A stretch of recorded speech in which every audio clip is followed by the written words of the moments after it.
Pemirsa, mengapa peserta konvensi kalah seksi? Kita akan membahasnya bersama peneliti PDB Agus Herta. Mas Agus, terima kasih bersama kami. Ini kenapa bisa kalah seksi nih? Apakah karena modalitas yang dimiliki oleh capres konvensi itu kalah dibanding capres-capres dari partai lain? Ya, ini sebenarnya menarik ya. Tetapi dalam politik ini bisa sangat masuk akal. Kenapa? Kita melihat bahwa sekarang ini tingkat kepuasan masyarakat terhadap Presiden SBY juga berkurang. Nah, biasanya ketika tidak puas terhadap satu pendulum, maka pendulum itu akan bergerak ke sisi yang lainnya. Nah, Jokowi ini adalah salah satu figur yang berseberangan dengan SBY. Sehingga masyarakat ketika tidak puas, maka beralihlah ke figur yang artinya sebenarnya tersebut. Kalaupun bukan Jokowi di situ, dia bisa saja dapat keberuntungan dari ketidakpuasan publik kepada SBY.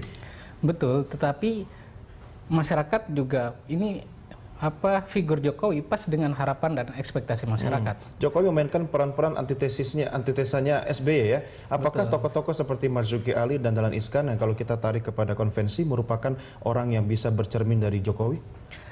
Saya kira akan sangat sulit untuk saat ini karena pos pemimpin figur pemimpin yang dekat dengan rakyat dan bersih jujur itu sekarang ada di Jokowi. Sehingga kalau ada calon lain yang mau berimage seperti itu akan pasarnya sudah sulit ya, karena semua udah direbut sama Jokowi. Betul. Jadi sementara ini yang bersih dan jujur cuma Jokowi. Ya, di mata masyarakat seperti itu. Mas Agus, ini metodologi pollingnya bagaimana nih? Ya, kita mengambil sampel sebanyak 500 responden di 10 kota besar di Indonesia. Kita menggunakan acak sistematis dari buku petunjuk telepon. Ya. Dari 500 responden itu apakah ada kemungkinan orang-orang yang sudah pernah diriset sebelumnya akan terulang kembali mendapat pertanyaan yang berbeda? Kalau kemungkinan selalu ada, tetapi dari puluhan ribu itu akan saya kira relatif jarang. Margin errornya berapa persen? Margin of errornya plus minus 4,5%. 4,5%. Oke. Nah, ini menariknya adalah nama-nama seperti Jokowi ternyata bisa melibas nama-nama lain gitu kan? Betul. Pertanyaan yang Anda ajukan dalam telepolling ini apa sebenarnya? Pertanyaannya sama seperti riset-riset sebelumnya dan riset-riset pada umumnya, itu siapa sih yang akan Anda pilih ketika Pilpres dilakukan hari ini? Jadi pertanyaan terbuka ya? Pertanyaan terbuka. Oke, lalu mereka menjawab Jokowi. Iya, betul. Pertanyaan kedua adalah? Maksudnya? Ada pertanyaan berikutnya? Enggak, kita itu. Cuma itu saja? Untuk elektabilitas itu, tetapi untuk popularitas, akseptabilitas berbeda. Nah, kita bicara ini dari data yang saya terima, popularitas dan elektabilitas peserta konvensi capres tadi juga sudah kita ulas bersama rekan saya Rara. Ini Dahlan Iskan, ini paling tinggi Mas Agus, tapi ternyata jauh dari 10%. Iya kan, kalau kita bicara. Nah, sementara calon-calon dari partai lain lebih tinggi dari Dahlan Iskan. Bagaimana Anda bisa menceritakan tentang pemeringkatan antara Dahlan Iskan dengan Marzuki Ali sampai kemudian ada Jenderal Pramono Edi yang ternyata angkanya juga tidak terlalu seksi? Kita langsung menanyakan kepada publik bahwa pernahkah Anda mendengar atau tahu nama ini, Dahlan Iskan, Marzuki Ali, Pramono Edi? Dan ternyata sebagian besar memang mengenal Dahlan Iskan. Tetapi angka ini 71% saya kira masih sangat jauh untuk syarat menjadi seorang capres. 71% masih kecil. 80-90% pun popularitas itu belum tentu ada yang milih. Kenapa? Karena perbandingannya selalu Jokowi. Ya, untuk saat ini memang seperti itu. Gitu. Anda kenapa kira-kira Dahlan Iskan dan Marzuki Ali di antara peserta konvensi menempati dua posisi teratas? Ada dua saya kira yang bisa menguntungkan Pak Dahlan dan para Marzuki. Yang pertama adalah kedua orangnya adalah pejabat negara yang sering dipublikasikan oleh media. Dan yang kedua ada sifat khusus dari Dahlan Iskan, seperti aksi koboynya itu yang kemudian mendapat simpati dari publik, sehingga publik mengingat, orang ini adalah yang lagi-lagi kebalikan dari watak SBY ya? Betul. Nah, apakah sebenarnya SBY sengaja mempersiapkan dua orang ini atau sebagai backup plan? Saya kira tidak juga. Karena yang harusnya digadang-gadang misalnya Jenderal Pramono Edi Wibowo gitu kan, tapi ternyata elektabilitasnya, akseptabilitas dan popularitasnya juga tidak terlalu menjanjikan nih Mas Agus. Iya, betul. Saya kira ini di luar ini Demokrat. Sebenarnya kan Demokrat ini pada intinya ingin meningkatkan elektabilitas dia dengan konvensi, sehingga ke-11 orang ini bisa membantu elektabilitasnya Demokrat. Tetapi dengan kasus seperti ini maka akan sangat sulit dianggarkan untuk elektabilitas Demokrat. Elektabilitas mereka juga tidak menolong. Ya, calonnya aja sendiri nggak bisa ngangkat gitu kan. Calonnya sendiri tidak menolong. Kalau dibalik misalnya nih dengan nama-nama Dahlan Iskan, Marzuki Ali dan yang lain-lain ini, haruskah bisa mengangkat elektabilitas Demokrat? Bukan Demokratnya yang mengangkat elektabilitas mereka. Niatnya Partai Demokrat pada awalnya kan tidak seperti itu. Jadi pada awalnya adalah elektabilitas Demokrat diblok sehingga Demokrat membutuhkan figur yang bisa menopang elektabilitasnya dia. Iya, figur itu kan harusnya mempunyai popularitas yang cukup tinggi kan? Iya. Tapi ternyata dengan angka seperti ini popularitas itu tidak bisa menjamin elektabilitas Demokrat bisa naik. Tidak bisa menjamin. Lalu buat apa konvensi? Ya mungkin itu bukan kesalahan juga. Ini salah satu strategi yang ternyata strategi itu ketika dihadapkan pada figur sekelas Jokowi itu tidak efektif. Kalau misalnya Jokowi masuk dalam konvensi, bagaimana mappingnya?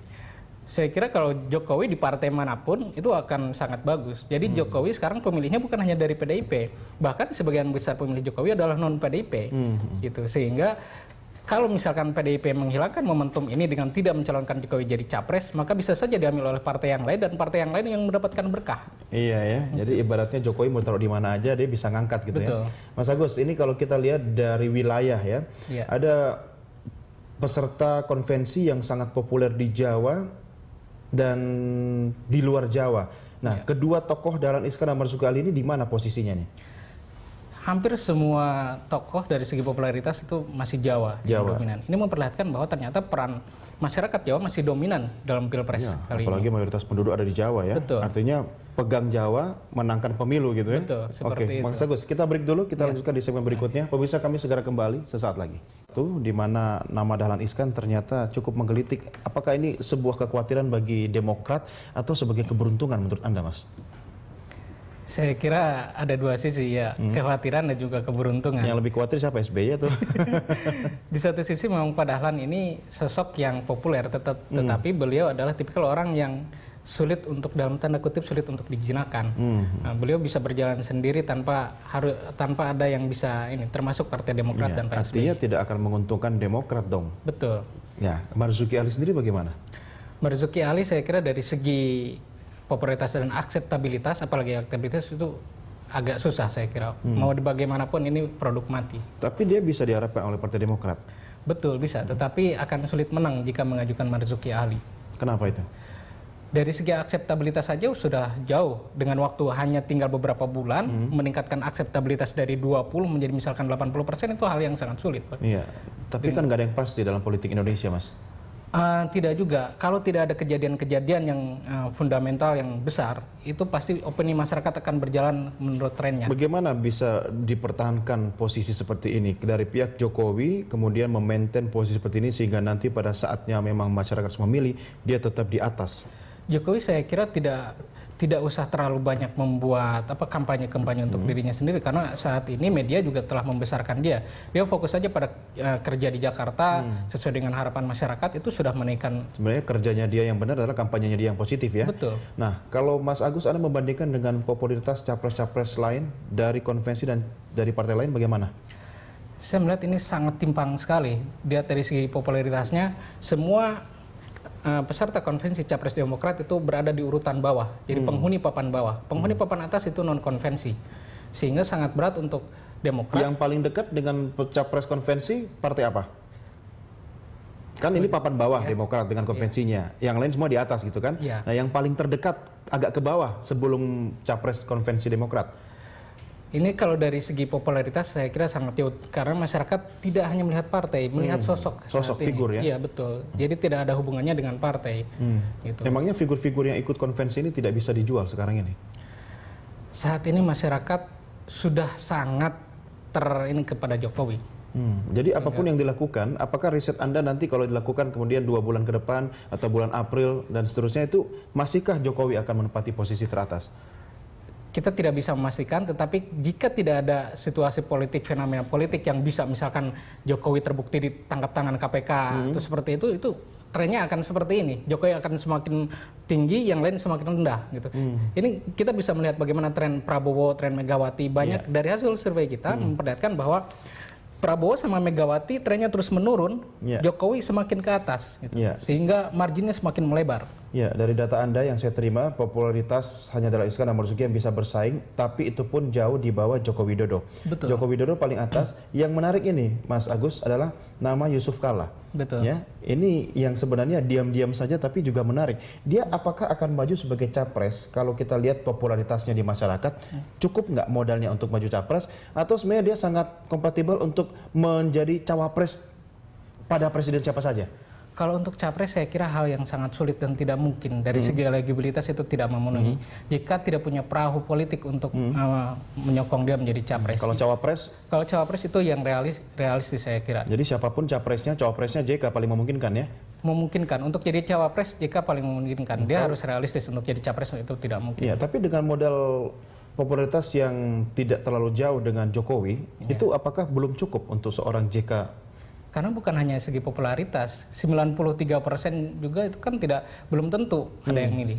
Akseptabilitas sama elektabilitas JK kan masih jauh di bawah Jokowi. Apa yang membuat Yusuf Kala ini ketat dengan Jokowi? Apakah karena pernah jadi wakil presiden? Betul. Jadi kenapa popularitas JK tinggi? Ya itu hal yang umum, hal yang lumrah. Karena JK adalah mantan wakil presiden sehingga dia sangat dikenal oleh publik secara luas. Dan nama Megawati Soekarno Putri juga masih tinggi nih Mas. Betul. Bagaimana Anda melihatnya? Apakah Jokowi dan Megawati akan berpasangan? Saya kira kalau Jokowi sama Megawati berpasangan akan sedikit susah ya bagi masyarakat.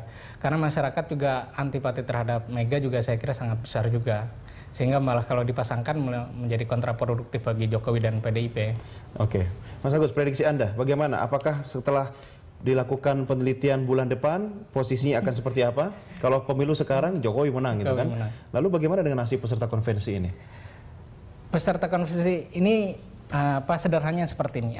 Ini adalah populasinya adalah 500 orang yang mempunyai telepon. Yang karakter mereka adalah well informed, kelas menengah ke atas. Yang well informed saja punya akses terhadap alat komunikasi, terhadap informasi. Itu seperti ini. Saya yakin ketika disurvei lebih luas secara nasional dengan face to face interview, itu saya yakin sekali ini akan sangat rendah. Tapi lebih banyak juga loh pemilih kita yang di kalangan menengah ke bawah yang di luar jangkauan riset ini yang punya suara yang cukup tinggi nantinya. Iya betul. Dan hal ini yang akan semakin memperparah para konvensi ini. Ini mereka populer di kalangan menengah ke atas yang well informed. Artinya keparahan atau level keparahan tadi belum tercermin dalam riset ini. Bisa lebih parah lagi. Bisa lebih parah lagi. Makanya peserta konvensi ini saya kira sangat tidak layak untuk menjadi capres. Apa yang bisa dilakukan selain berdoa kepada Tuhan? Ini saran Anda buat para capres peserta konvensi nih. Saya agak pesimis ya. Kalau kita mau jujur, mau realistis, itu sangat sulit. Ya, anggap saja mereka butuh panggung dan mereka dapat panggung sekarang kan? Betul. Realistisnya mereka minimal cawapres lah. Kalau untuk capres saya kira akan sangat sulit. Termasuk Dahlan Iskan? Iya, betul. Marzuki Ali? Marzuki Ali, betul. Baik, Mas Agus terima kasih bersama kami. Sampai ketemu di riset berikutnya Mas ya. Thank you Mas. Kita akan membahasnya bersama pengamat politik Yunarto Wijaya. Terima kasih telah bersama kami Mas Toto. Sama-sama. Sebelum memulai diskusi, saya ajak Anda untuk melihat grafik yang berikut ini. Ini adalah grafik perbandingan akseptabilitas peserta konvensi Capres Partai Demokrat dan juga non-Partai Demokrat. Kalau yang biru-biru ini Dahlan Iskan ini Mas Toto ini dari Demokrat konvensi. Sementara yang lain-lain itu di paling atas masih Joko Widodo, kemudian yang menarik nama Yusuf Kala yang katanya spesialis cawapres. Kemudian nama-nama seperti Megawati itu juga masih mengungguli kalau kita bandingkan ya, karena dialog kita kali ini menyangkut konvensi, capres dari konvensi. Nama-nama Marzuki Ali, Anies Baswedan dan seterusnya itu masih jauh di bawah. Kemudian Hayono Isman, Dino Patijalal, Jenderal Endriartono, Ali Maskur Musa, Sinyo Hari Sarundayang dan Irman Gusman itu semua ada di lapis terbawah. Ini lapis terbawah ini apakah mencerminkan suara rakyat di bawah atau memang dia di bawah terus nggak bisa ngangkat? Gimana Anda melihat ini? Sebetulnya kalau kita coba lihat dari dua variabel yang ada, tingkat popularitas, tingkat akseptabilitas, tiga variabel. Variabel ketiga adalah ini telesurvey. Jadi hanya dilakukan di kota besar yang itu biasanya lebih well informed dan kecenderungannya lebih mengenal kandidat-kandidat secara dalam konteks politik. Artinya apa? Kalau kita coba analogikan atau proyeksikan dalam sebuah survei yang memang bukan hanya terbatas pada 10 kota besar, tapi memang menyeluruh dengan multi-size random sampling mewakili populasi, tingkat popularitasnya kecenderungan biasa akan lebih rendah lagi. Karena kecenderungannya akan bercampur dengan orang-orang menengah ke bawah yang lebih tidak peduli dengan kondisi politik dan tidak terlalu mengetahui mengenai nama-nama capres. Jadi akan lebih menyedihkan kalau coba dibandingkan, dan memang termasuk Carta Politika, lembaga survei saya juga pernah melakukan survei beberapa waktu lalu. angkanya cenderung sedikit lebih kecil. Dahlan Iskan katakanlah Marzuki Ali tidak mencapai ambang batas di atas 50%. Nah, ini tidak mengagetkan ketika kita sudah mendengar sebetulnya bagaimana konvensi ini dianggap tidak lagi menarik pasca Yusuf Kala katakanlah mundurkan diri. Jadi sebenarnya yang tidak menarik dan tidak seksi bukan cuma capresnya, tapi konvensinya sendiri memang sudah tidak dianggap menarik. Ini dua variabel yang menarik. Tapi saling terkait nggak sih Mas Toto kalau misalnya perahu sama nahkodanya itu? Kita coba merefer dan coba menganalisis outputnya apa sih yang dikejar.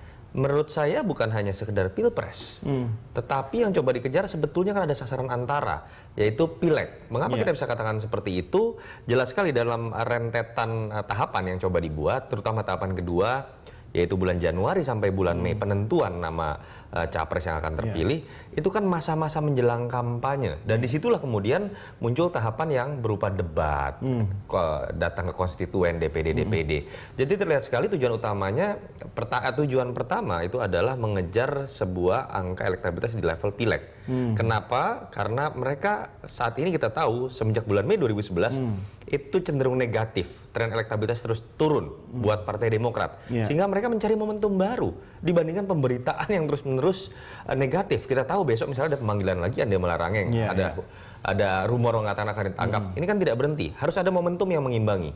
Kalau momentum seperti ini terpelihara dalam tanda petik sehingga Demokrat terpuruk dari sisi pemberitaan, popularitasnya juga terpuruk, apakah capres konvensi ini juga akan menikmati keterpurukan yang sama dengan partai ini? Jadi sebetulnya yang coba dikejar adalah buat kebutuhan Partai Demokrat tadi secara kualitatif momentum tadi ya, minimal ada pemberitaan. Kapan itu momentum itu kira-kira? Momentumnya sebenarnya sudah akan mulai muncul katakanlah Januari. Nanti kita akan lihat bagaimana media meliput mengenai debat-debat. Lalu kemudian kemarin juga sebenarnya lumayan sudah mendapatkan sedikit momentum, minimal ada nama-nama yang muncul buat konvensi Mas Toto, capres. Anda mengatakan debat, artinya kalau kita berpikir lebih kritis, apakah publik akan melihat kualitas dari calon dari debat itu? Ini bukan masalah debat yang berkualitas, debat yang bisa dimengerti atau tidak. Show-nya? Ada show, ada pemberitaan yang bukan berbicara mengenai hal-hal negatif. Ada kampanye dalam tanda kutip colongan yang itu tidak diatur dalam undang-undang pemilu legislatif kita dan tidak bisa dilarang karena ini dianggap sebagai proses yang internal sifatnya. Artinya kalau sekarang Jokowi sangat populer, berarti karena tadi kondisinya, panggungnya sekarang adalah milik Jokowi. Ketika debat itu berlangsung, adalah panggung-panggung bagi para capres ini. Ini adalah panggung yang saya tidak bisa mengatakan akan menjadi panggung buat capres, tapi menjadi panggung baru buat Partai Demokrat minimal. Jadi kalau pertanyaannya siapa yang ingin mendompleng siapa, saya harus mengatakan dalam kebutuhan ketika Partai Demokrat terpuruk, lebih mudah kita membuat satu proyeksi dan berspekulasi. Demokrat ingin mendompleng peristiwa ini, Demokrat ingin mendompleng akumulasi dari basis massa yang dimiliki oleh 11 orang kandidat ini. Terlepas memang tidak besar, tidak sebesar capres yang lain, tapi kalau 11 itu digabung masih bisa ngunggulin Jokowi nggak?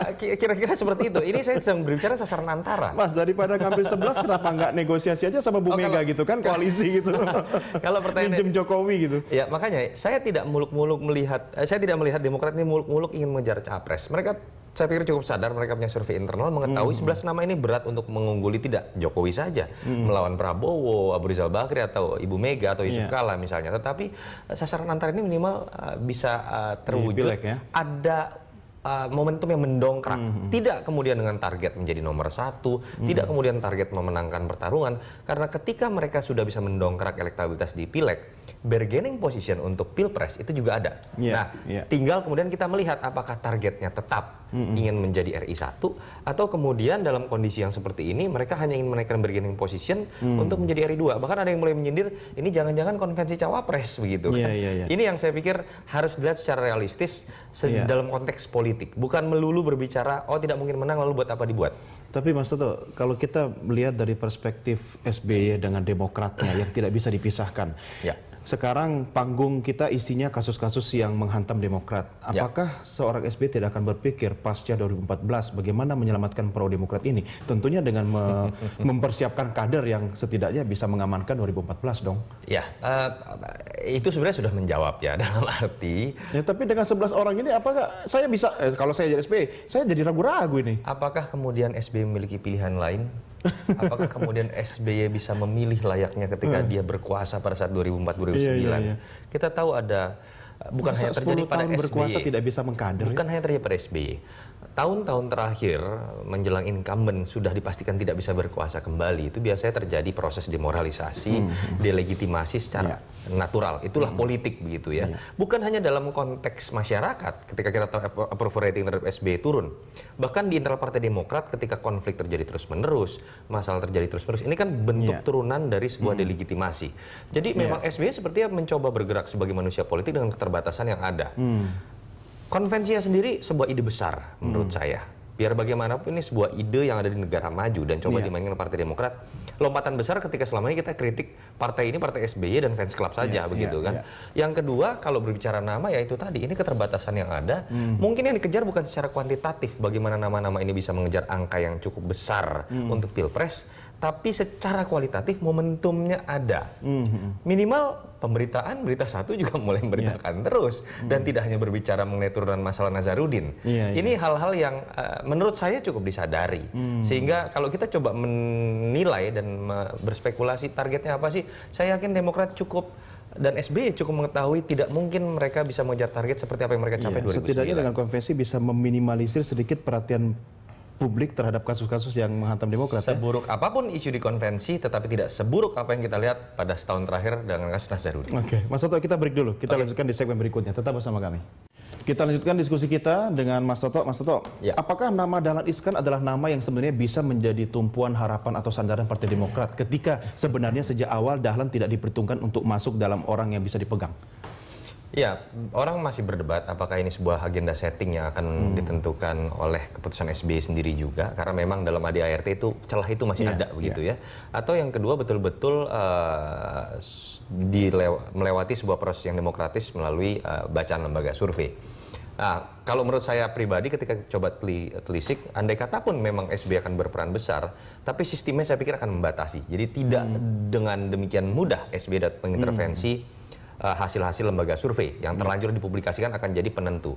Nah, kalau kita lihat dengan pola seperti itu, Dahlan bisa diperhitungkan. Artinya faktor elektabilitas dan popularitas itu akan menjadi faktor yang lebih menentukan dibandingkan kedekatan SBY. Kalau faktor yang pertama yaitu kedekatan SBY yang akan menentukan, saya pikir sudah selesai. Orang akan semua berbicara Pramono Edi, ini bagian dari keluarga. Ini konvensi-konvensian aja berarti kan. Tetapi akan jadi proses bunuh diri juga ketika indikator penentuannya sudah dipublikasikan dan kemudian dipotong begitu saja, saya pikir tidak mungkin. Atau mungkin konvensi ini untuk mengukur kekuatan Pramono Edi sendiri dibandingkan dengan peserta lain dan peserta non-konvensi? Bukan tidak mungkin ada upaya uji coba, tetapi kan sudah diputuskan bulan Mei harus diambil keputusan, dan kita tahu terlalu singkat waktu ini. Terlalu singkat waktu ini, dan kita tahu juga pada saat SBY sangat berkuasa di Kongres Demokrat pun yang wilayah internalnya, ketika dia memilih Andi Malarangeng, tetapi proses yang terbuka itu tidak memungkinkan bulan SBY menang. Saya pikir itu bukan tidak mungkin terjadi kembali. Andai kata pun SBY katakanlah lebih mendekat kepada keluarganya sendiri. Nah, yang menarik,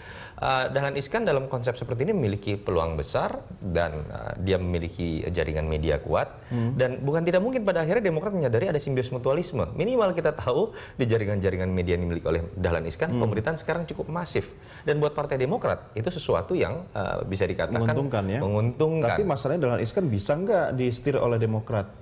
Iya, itu sebuah tantangan tahapan kedua yang mungkin akan menjadi PR buat SBY kalau memang targetnya adalah ingin mencoba mengamankan posisi politik pasca 2014. Jangan-jangan dinastinya berubah jadi dinasti Dahlan Iskan nantinya.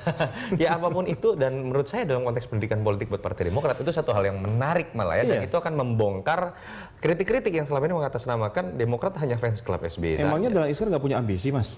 Ya, apapun itu, kalau buat pihak luar, saya pikir satu hal yang baik, karena Partai Demokrat otomatis akan terbongkar dengan sendirinya dari sebatas fans club menjadi partai yang lebih terbuka. Nah, kalau kemudian apakah ini akan berbuah bumerang buat SBY?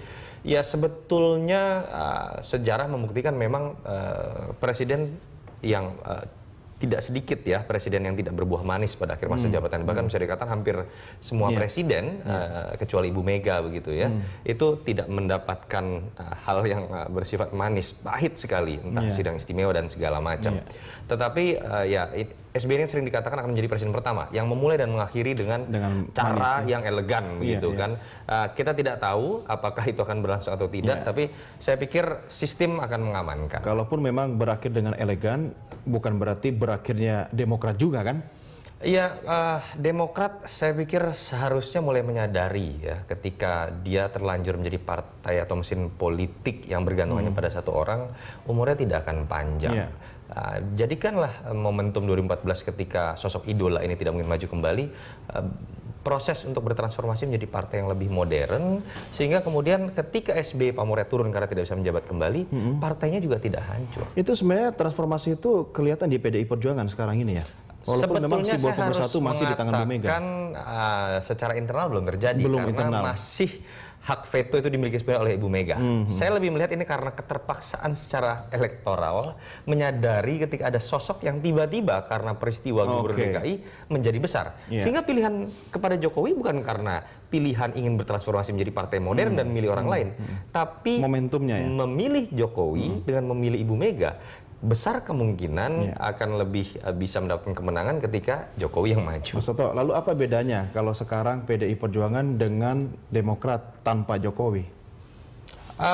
Sebetulnya bisa dikatakan hampir sama. Ketergantungan pada satu sosok, walaupun PDIP dibangun dalam sebuah sejarah yang lebih panjang. Kita bicara bukan sosok Mega, sebetulnya sosok Soekarno. Sehingga terah Soekarno yang selalu dimainkan, tapi minimal ada proses yang di situ sudah dilalui ketika PNI bertransformasi menjadi PDI dan menjadi PDIP, bahkan pernah menjadi simbol ketertindasan. Jadi ada values yang itu dimiliki oleh PDIP sehingga captive market PDIP tidak pernah turun katakanlah di angka 14%. Itu captive market milik PDIP. Karena itu basis masa fanatik yang sudah mengalami proses sejarah. Tapi kan Demokrat usia orang memiliki itu. Oh oke, ini menarik. Nah, kalau kita balik ke Demokrat tadi, Demokrat tidak memiliki apa yang dimiliki oleh PDI Perjuangan. Kalau disuruh untuk memilih, apakah lebih memajukan Dahlan Iskan atau Marzuki Ali? Saya harus mengatakan kedua-duanya tidak dalam posisi yang bisa dikatakan dekat dengan SBY. Sehingga kemudian faktor yang akan menentukan adalah faktor pertarungan secara elektoral.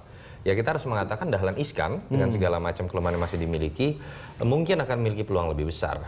Dahlan Iskan memiliki tingkat elastisitas lebih tinggi dibandingkan dengan Marzuki Ali yang ketika dia memegang jabatan ketua DPR yang banyak disorot lembaganya dan beberapa pernyataan kontroversialnya itu cenderung elastisitasnya agak sulit untuk naik. Itu bisa terbukti dari tingkat akseptabilitas yang lebih rendah dibandingkan yang dimiliki oleh Dahlan dalam konteks perbandingan dengan tingkat pengenalan dari mereka. Populer sih oke ya, tapi diterima nanti dulu gitu. Betul. Dahlan masih memiliki tingkat elastisitas lebih baik dalam konteks akseptabilitas. Nah, dalam hal ini apakah yang harus diselamatkan Demokratnya atau pasca 2014 Demokrat mau kemana dengan Dahlan Iskan misalnya yang dimajukan? Sebetulnya kan ini sedang berbicara mengenai bagaimana Demokrat bertahan tanpa SBY. Artinya kita akan berbicara Demokrat beyond SBY mangkat begitu kan. Jadi pertarungannya saya pikir Demokrat akan cukup realistis. Tidak mungkin buat mereka mengejar peringkat 1. Survei sudah membuktikan mereka sulit untuk mendobrak kekuasaan dari PDIP atau Golkar.